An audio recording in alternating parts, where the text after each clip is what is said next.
Hello guys, मैं ऋषा Nivedita.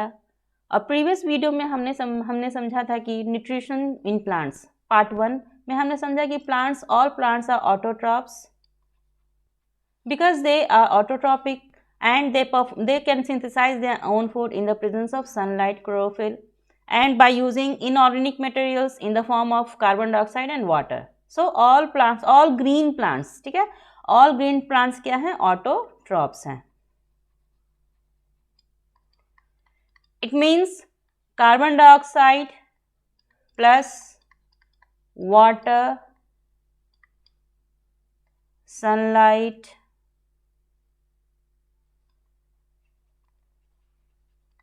and chlorophyll.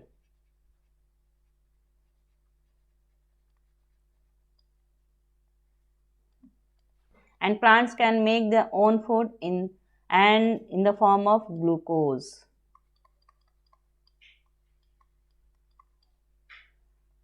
Releasing oxygen as well as water. जब हम इसे बैलेंस करेंगे तो इस तरह से बैलेंस होता है. So for the photosynthesis, carbon dioxide and water, these are the raw materials and essential factors की हम लोग बात करेंगे तो ये होते हैं सनलाइट एंड क्लोरोफिल. ये दोनों क्या है? Essential factors.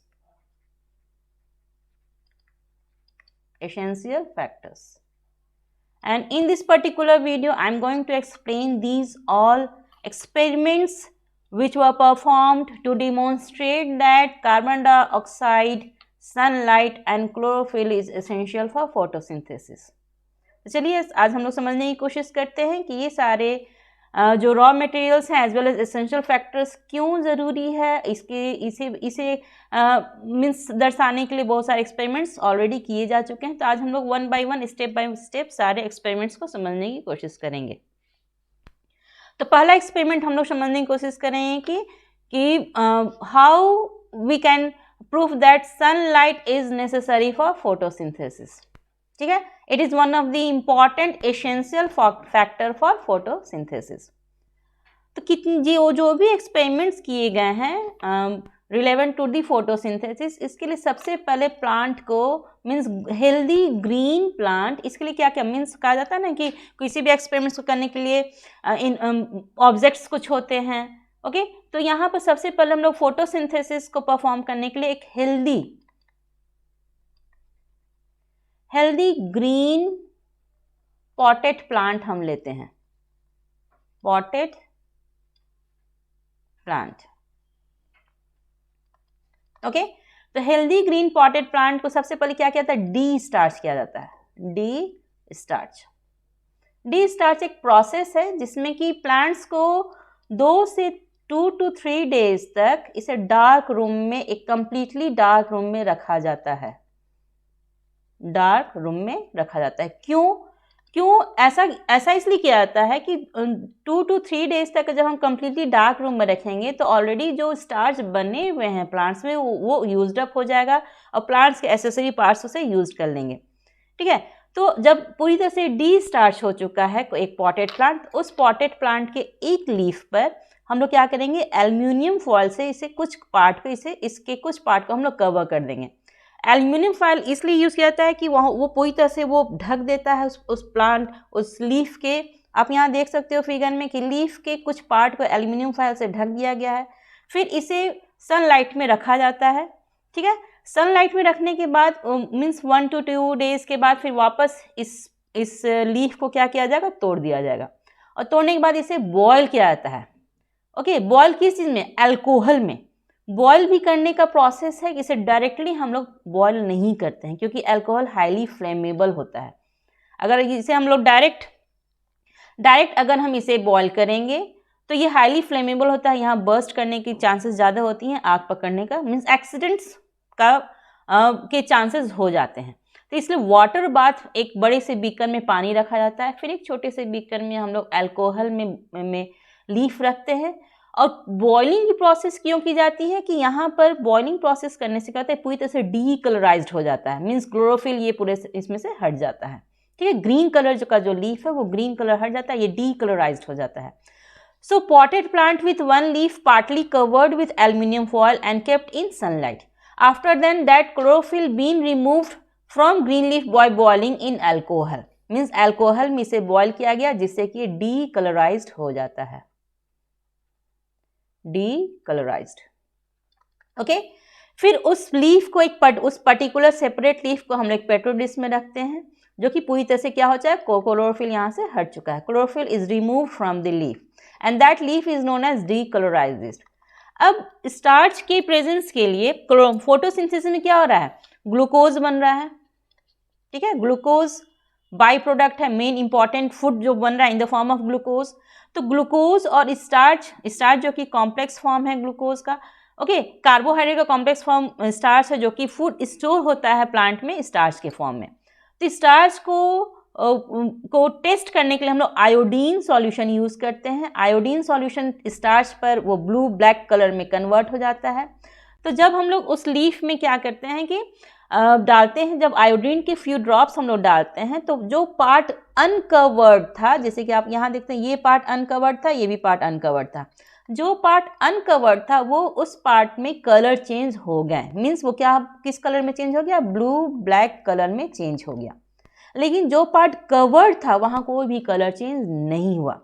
ठीक है, यहाँ पर कोई भी कलर चेंज नहीं हुआ। It shows that the part which was covered by aluminium foil, okay, due to the absence of sunlight there is no formation of starch and there is no functioning of photosynthesis in that covered part, and the part which was exposed to sunlight वहाँ पर starch बना, वहाँ photosynthesis का process हुआ जिससे कि starch वहाँ पर स्टोर हो सका, ग्लूकोज बन सका, फूड बन सका, जिससे कि यहाँ क्या हुआ कि ये ब्लू ब्लैक कलर में चेंज हो गया।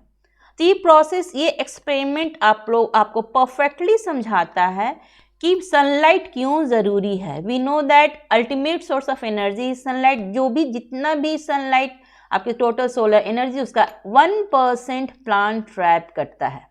ठीक है, और प्लांट भी जो ट्रैप कर रहा है तो ये कौन ट्रैप कर रहा है, क्लोरोफिल, जो कि फोटोसिंथेटिक पिगमेंट है, क्लोरोफिल। तो इस एक्सपेरिमेंट से इजीली ये डिमॉन्स्ट्रेट हो जाता है कि सनलाइट इज वेरी एसेंशियल और very necessary for the process of photosynthesis, because जो पार्ट कवर्ड है वहाँ सनलाइट नहीं पहुँच सका, जिसके कारण कि यहाँ पर फोटोसिंथेसिस का प्रोसेस नहीं हो सका, कोई भी ग्लूकोज नहीं बन सका, कोई भी कलर चेंज यहाँ नहीं हुआ। लेकिन जो पार्ट एक्सपोज थे, जो पार्ट कवर्ड नहीं थे, वहाँ क्या हुआ कि सनलाइट गया, सनलाइट की पड़ने की वजह से वहाँ फोटोसिंथेसिस का प्रोसेस हो सका और वो कलर चेंज हो गया, ब्लू ब्लैक कलर में चेंज ये हो गया। ये आयोडीन सॉल्यूशन यूज किया जाता है for the demonstration of presence of starch. Okay, तो ये हो गया सनलाइट के लिए। नेक्स्ट एक्सपेरिमेंट पर हम लोग चलते हैं। Experiment to show chlorophyll is essential for photosynthesis. As we know that chlorophyll is the photosynthetic pigment and it is mainly responsible for the trapping of sunlight and for the process of photosynthesis. ये chlorophyll नहीं होता तो photosynthesis का काम नहीं हो पाता।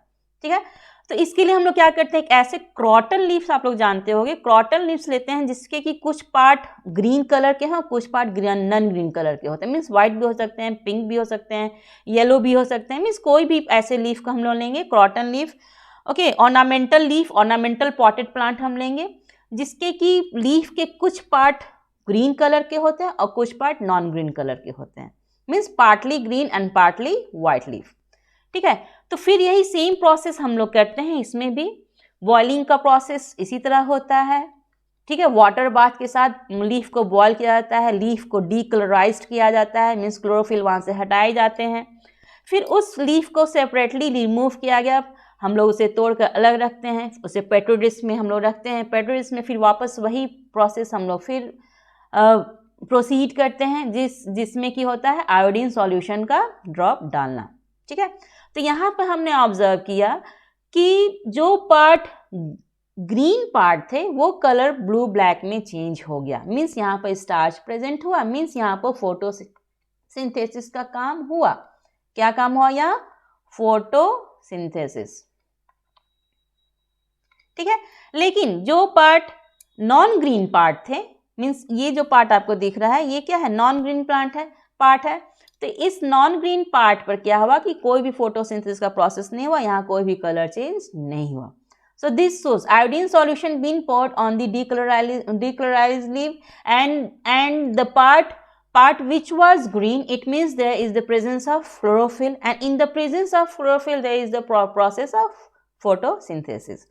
So this experiment shows that कि chlorophyll is very very essential for photosynthesis. Chlorophyll photosynthesis के लिए बहुत ही एसेंशियल है, बहुत ही इंपॉर्टेंट है, क्योंकि जो पार्ट नॉन ग्रीन थे वहाँ क्लोरोफिल नहीं है, व्हाइट पार्ट है, यहाँ पर क्लोरोफिल नहीं होने की वजह से कोई भी कलर चेंज नहीं हुआ, स्टार्च नहीं बना।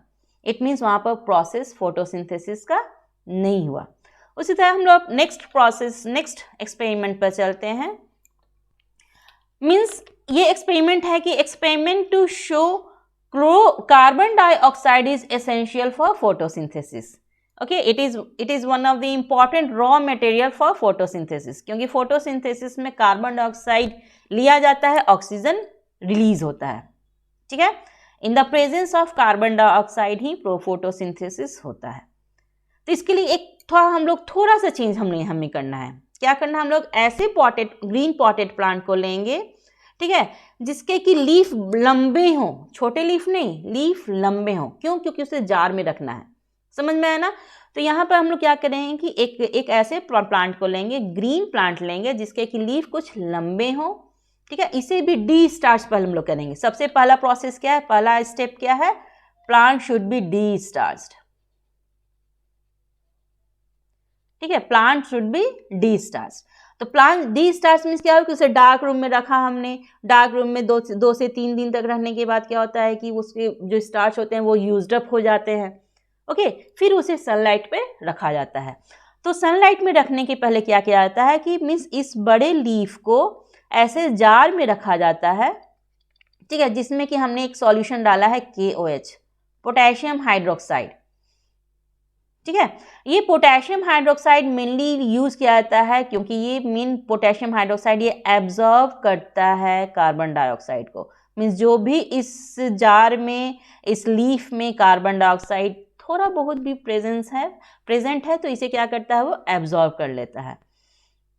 ओके, तो ये जब पोटेशियम हाइड्रोक्साइड डाला गया तो यहाँ पर क्या होगा कि कोई भी मीन्स सिंगल % भी कार्बन डाइऑक्साइड यहाँ प्रेजेंट नहीं है। अब इस प्लांट को क्या किया गया, सनलाइट में रखा गया। ठीक है, the upper part of the leaf has carbon dioxide around it, but lower half part has no carbon dioxide, क्योंकि यहाँ पर KOH ने कार्बन डाइऑक्साइड को फुली एब्जॉर्ब कर लिया। अब यहाँ पर कोई भी कार्बन डाइऑक्साइड इस जार में नहीं है। Okay, then it should be placed under sunlight. Okay, sunlight में इसे हम लोग 1 से 2 दिन या 2 से 3 दिन हमने रखा। तो अब सनलाइट के बाद अब फिर वही सेम प्रोसेस हम लोग लेंगे, उस लीफ को हम लोग प्लग आउट कर लेंगे, इसे तोड़ लेंगे।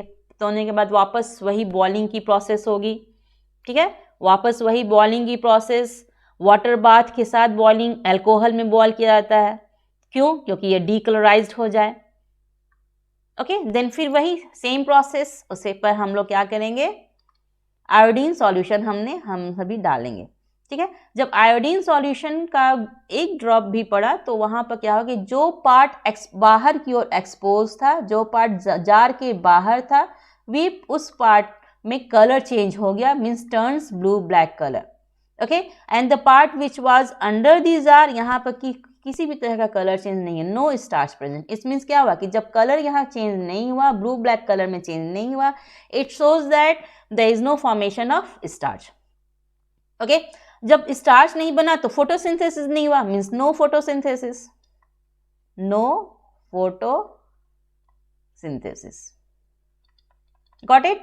तो यहाँ पर यही हम लोग समझने की कोशिश करेंगे कि आयोडीन सॉल्यूशन डालने पर क्या हुआ कि जो पार्ट जार के बाहर है वहाँ पर ब्लू या कलर चेंज हो गया, ब्लू ब्लैक कलर चेंज हो गया, लेकिन वो लीफ का हाफ पार्ट जो कि जार के अंदर है, यहाँ कोई भी कलर चेंज नहीं हुआ।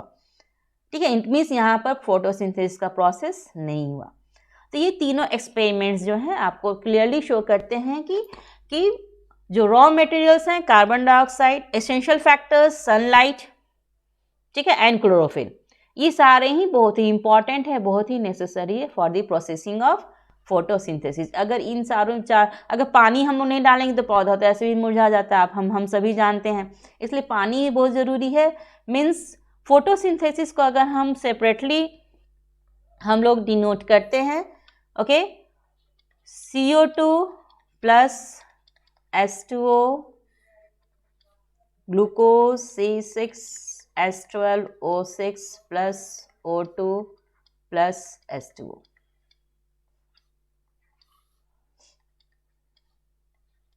complete chemical reaction of photosynthesis, sunlight as well as chlorophyll. Okay, so sunlight is also essential for the photosynthesis, chlorophyll is also essential, as well as carbon dioxide and water. Raw materials are also essential for the photosynthesis, raw materials as well as essential factors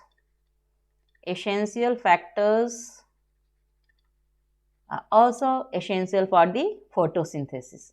तो इस video में हमने जाना कि raw materials और essential factors ये सारे ही photosynthesis के लिए बहुत ही इंपॉर्टेंट हैं।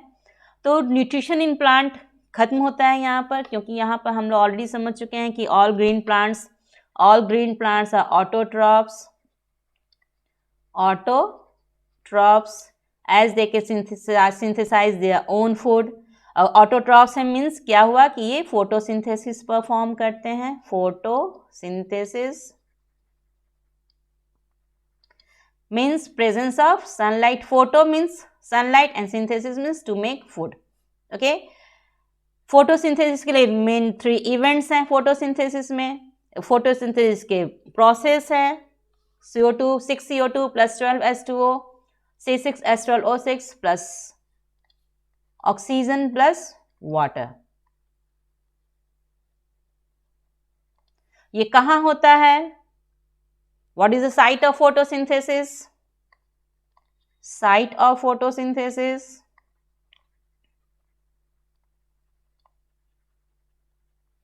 that is chloroplast cell organelle, chloroplast.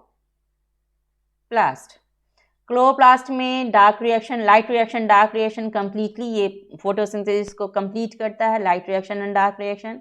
Okay, और क्लोरोप्लास्ट में ही आपके क्लोरोफिल पिगमेंट्स होते हैं। तो ये इससे हम लोग कुछ और क्वेश्चंस हमारे दिमाग में आता है कि is nutrition necessary for organism? हाँ, बहुत ही ज़रूरी है। हमारे सारे जितने भी लिविंग क्रिएचर्स हैं उसके लिए न्यूट्रिशन बहुत ही ज़रूरी है, क्योंकि एनर्जी हमें क्यों मिलती है, कैसे मिलती है? इस न्यूट्रिशन प्रोसेस से ही मिलती है। ठीक है, so plants are autotrophs and we are heterotrophs. We are totally dependent on plants for our feeding purpose. What would happen if green plants disappear from the earth? अगर इस धरती से ग्रीन प्लांट्स हट जाते हैं, डिसअपियर हो जाते, क्या होगा? हम सभी भी स्टार्वेशन की वजह से क्या हो जाएंगे? डेथ हो जाएगा हमारा भी, हम भी वैनिश हो जाएंगे, हम भी डिसअपियर हो जाएंगे। ठीक है, जितने भी एनिमल्स हैं दे ऑल आर डायरेक्टली और indirectly dependent on plants for their feeding purpose. ठीक है, तो जितनी भी एनिमल्स हैं all heterotrophs are directly or indirectly dependent on green plants. What are the adaptations of leaf for photosynthesis? Adaptation means क्या होगा? Leaf में ज़्यादा से ज़्यादा मात्रा में मेसोफिल सेल्स हों, सरफेस एरिया ज़्यादा हो। मेसोफिल सेल्स जितना ज़्यादा होगा उतना ज़्यादा क्लोरोफिल होगा, और उतना से ज़्यादा सनलाइट ट्रैप हो सकेगा, जिससे कि फोटोसिंथेसिस का प्रोसेस इजीली हो सकेगा। There should be broader surface area. इसी वजह से मोनोकॉट प्लांट्स के जो लीफ होते हैं उसकी ब्रॉडर सरफेस एरिया नहीं होता है, लेकिन स्टोमाटा वहाँ दोनों सरफेस पर प्रेजेंट है, जिसे हम कहते हैं एम्फीस्टोमेटल लीफ। ठीक है, डाइकॉट में लोअर सरफेस पे स्टोमाटा होता है। ठीक है, जिससे कि सरफेस एरिया बढ़ता है। डाइकॉट प्लांट्स के लीव्स ब्रॉडर होते हैं as compare to the monocot leaf.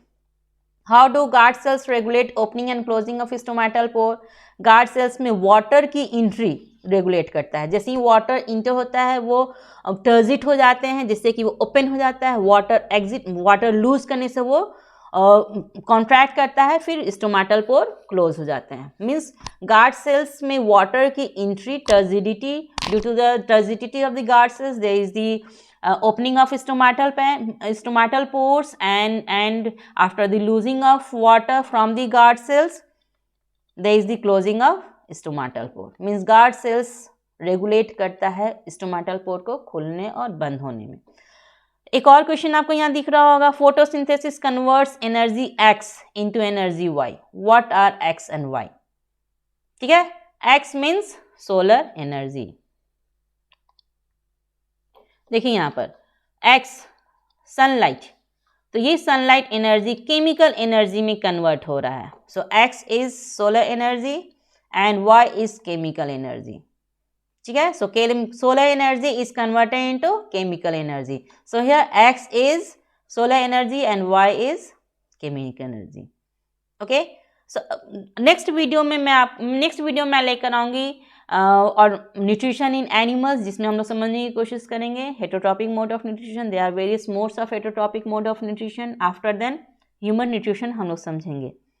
Thank you. आपको मेरा वीडियो कैसा लगा ज़रूर आप अपना फीडबैक दें, अपना कमेंट करें, आप कमेंट करें और बताएं कि कुछ आप कमेंट में बता सकते हैं कुछ मुझे इम्प्रूवमेंट की ज़रूरत है, जो मैं और आपको अच्छे से अच्छे वीडियो में लाने की कोशिश करूँगी।